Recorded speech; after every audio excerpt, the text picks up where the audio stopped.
Welcome to Bookalyptic, and today I will be sharing my review of Whisper by K. Ross. So, Whisper is a standalone and a rather unconventional fantasy book. It focuses on Whisper, who or which is a sentient curse with a journey to stop all death. So, this is really something the likes of which I have never read before. It is, well, Whisper is a curse or a spell. It's something that is inside your head that isn't you. But it can read your mind and it can control you. It can take you over, let's say. And, well, as I said before, it wants to stop death from existing.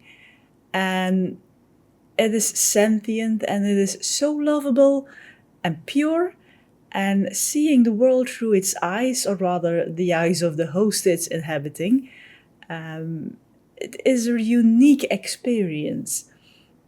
And it could be your imaginary friend. But that imaginary friend would then become sentient and it can connect with other people, it can connect with plants. Yeah, that's really unique.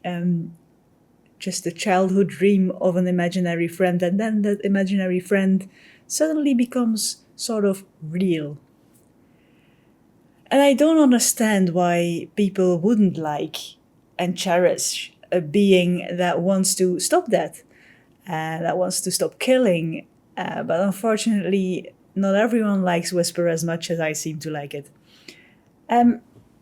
Also, in a way, I felt maternal towards Whisper because it behaves so much as a child.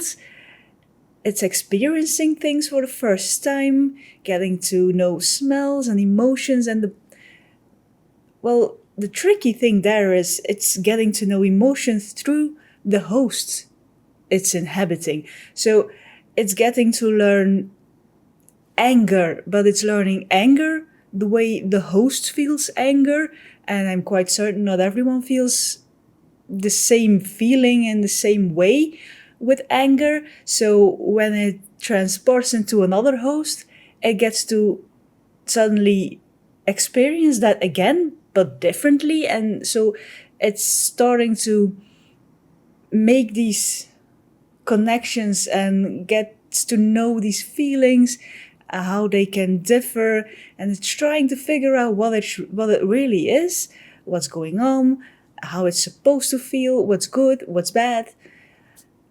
Yeah, it's really it's really just sort of like a young person, a child setting his first steps on Earth. Yeah, it's trying to get the grasp of the world. And, well, as I was saying, I sort of felt maternal towards Whisper because of that. There were also a lot of moments that were immersive and showing the evolution and the growth of not only Whisper, but also the other characters, his hosts, and the other characters around in the world who are afraid of him. And basically, yeah, they don't want to have anything to do with Whisper. Other persons, the hosts who Whisper is inhabiting. Well, sometimes Whisper was also totally funny without knowing it or intending to be, and, well, those parts really got me giggling while I was reading. There are funny parts too in the story. But along with the evolution of a sentient curse and people evolving their thoughts and emotions, and they're both discovering sides to themselves they didn't know existed or had hidden and ignored for an extended amount of time, there is also quite a lot of political intrigue in the story. And that's not my regular reading choice, but it did deepen the storyline and it fell in place. So it's not. I didn't dislike it, it really added to the story. It felt like it was necessary because otherwise the story would be not as good. So, Conclusion. Whisper is a story, and a story, it sparks curiosity, it sparks determination and acceptance. It's a clever blend of unconventional fantasy with found family and friends, mages, and even a bit of the chosen one.